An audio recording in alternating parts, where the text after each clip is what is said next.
Hello and welcome to the Queen of Hearts. My name is Danielle. Thank you for joining me today for this longer version of my video on Venus retrograde.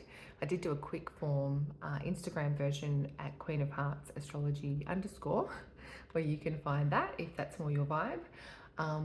So I want to delve in. I want to talk a bit more about some of the possibilities that we could see with Venus retrograde.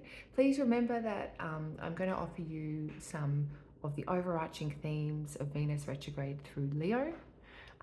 This is going to tie into your natal chart in a specific way, depending on how that chart looks, depending on the planets that you have and where they are. So if you're curious about how this is likely to affect you more personally, you can book in for a session on my website, which is queenofheartsastrology.com.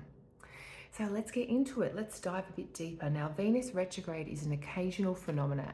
It happens only once every 18 months. And the last time we had a Venus retrograde in Leo was all the way back in 2015. In the period mid-year, like June, July, August period. So if you think back to that period in your life, there could be some similarities, there could be some themes repeating themselves again during this retrograde phase. Now, the retrograde starts here in Australia on the 23rd of July and it will go until the 4th of September. Now, traditionally, the story of Inanna, like the goddess Inanna, was that she was taken into the underworld for 40 days and 40 nights. So there is this sense of needing to kind of face what is unresolved, what is dark, and really go into the work of it. This is more of an inward process with retrogrades. It's not necessarily about being out in the world, but doing the work on yourself, especially as it relates to your relationships, your alliances, your business partnerships, the way that you present yourself in the world, the way that you show up, and whether these things really illuminate you and light you up. Now remember, Venus is in Leo. Leo is a fire sign. Leo is the type of sign that endures over time because it's a fixed sign. So the question is, are these relationships, these partnerships, these unions of all sorts, do they fulfill your heart's desire? Remember, Leo is the sign that rules the physical heart. And, do they light you up? Do they light up your soul? Or has something just been going on for too long that really needs to come to a close? So for some people, this can help you get realigned and reimagine what that perfect or that ideal relationship looks like for you.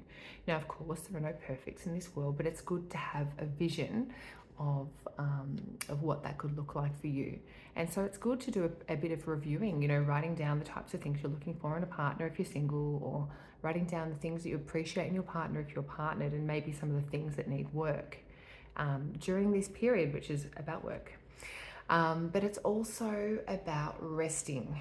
Retrogrades are sometimes about just sort of observing and not doing, just sort of tuning in as a more kind of yin frame of reference. Now, because Venus doesn't just govern relationships, she governs sex, she governs aesthetics, she governs our beauty, she governs our friendships as well. So we could see reversals in these things. We could see changes in these things. For some people maybe who've been serial dating for a long time, maybe you might decide to have a bout of celibacy or something, or perhaps if you've been single for a long time, maybe you'll put yourself out there. Although it is more of an inward period, there's just a shift in the way that the energy is expressing itself. Now, Venus also talks about the social contract and the way that we show up in social situations. And when Venus is retrograde, it can sometimes lead to things going a little bit topsy-turvy. And we might begin to question some of our social connections. We might begin to question the way we're spending our time on weekends, or when we've got free time, the people we're spending it with. So the crux of it is getting to the heart of the matter. Remember, it's Leo, okay? We've got to stay in the heart we've got to decide, where do we want to devote our time and energy? So this can be a really profound period of time. It can be very refreshing and re-energizing, albeit sometimes a bit complicated, because we will have to face things that haven't been working, and there is a need to find greater honesty about these things, because sometimes things that haven't been working will come to a natural close at this time. And so, it's just about facing those things, and then getting ready for a shift, for things to actually really improve. Now, Venus is going to make some aspects to other planets during this retrograde. Notably, she's going to make another square to Uranus. There's been this dance between Venus and Uranus, which is kind of connected to the topic of doing relationships differently, having shifts and changes and breaks and fractures in relationships. But keep focused on what the vision is. Keep focused on what your heart tells you and trust your feelings, and you can't go too far wrong. Now, the other aspect Venus is going to make in this cycle is a square to Jupiter, and Jupiter's beautiful. They're both known as benefics in traditional astrology, which means that they tend to bring good things. Venus square Jupiter could be a very luxurious, enjoyable time. It could be a great time to actually socialize, have a party, do some big healing work on a relationship. And so we see different phases, but it's likely that the first few weeks of this Venus retrograde will be a little bit clunkier, while we're just doing that review.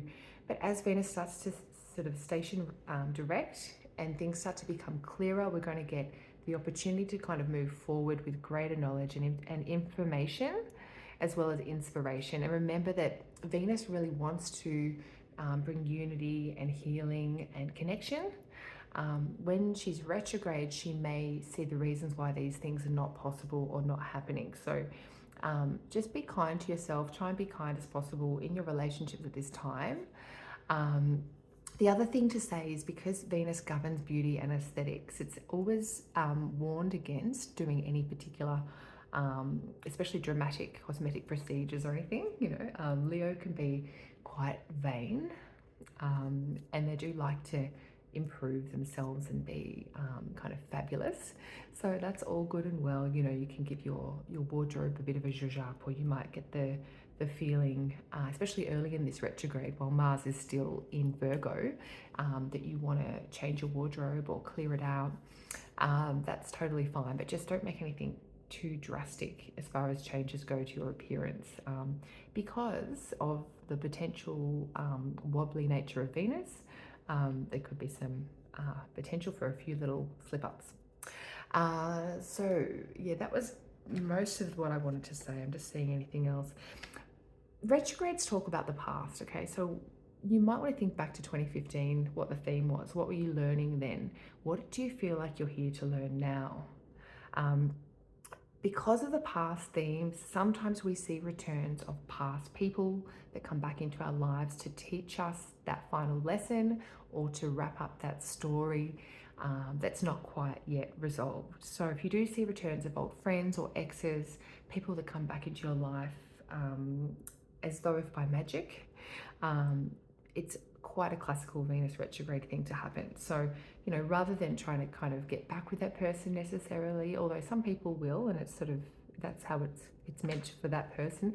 Generally, it's more about understanding what the message is, understanding what the lesson is in this picture. Now, what else? Yeah, social norms do tie in with Venus, and when she's retrograde and a little bit, it's like she's that the girl at the party that might have had too many drinks. Go easy, because we want to kind of be looking after Venus. We want to be looking after that part of us, that social self, getting to know what it is that we need to do to nurture that part of us. And with the retrograde, we don't want to be necessarily purposefully breaking too many of these, especially in terms of things connected to our reputation, or things that could impact our workplace or our career. This could also bring out scandals in the workplace, just because of the connection of Venus to the social and to our relationship dynamics. With the retrograde motion, sometimes things get a little bit slipperier before they get healed. So do your best to have integrity and not behave like that. But really treat this process as a period. It's a 40-day period to revise, reinvent, and reinvigorate your love life. You know, if you're with someone, you've been with them for a long time, maybe you should get a little bit, jazzy, try something new. If you're single, maybe it's time to really get an idea of what it is you're looking for in that partner. Yeah, and just to kind of go easy, it is about the self. Leo is connected to that heart, it's connected to that image, it's connected to being the star of your own show. Okay, so hopefully your relationships nourish that. Hopefully you're in a supportive connection with someone, and if you are, great. But if things have been wonky and wobbly for a while, then this could be the straw that breaks the camel's back. So just go slow, go easy. If you have any questions, feel free to post in this in the comments. And yeah, if you're still stuck and you'd like to book in for a session, you can do so at my website. So all the best, and enjoy this rejuvenation period for Venus. And I'll be back again soon.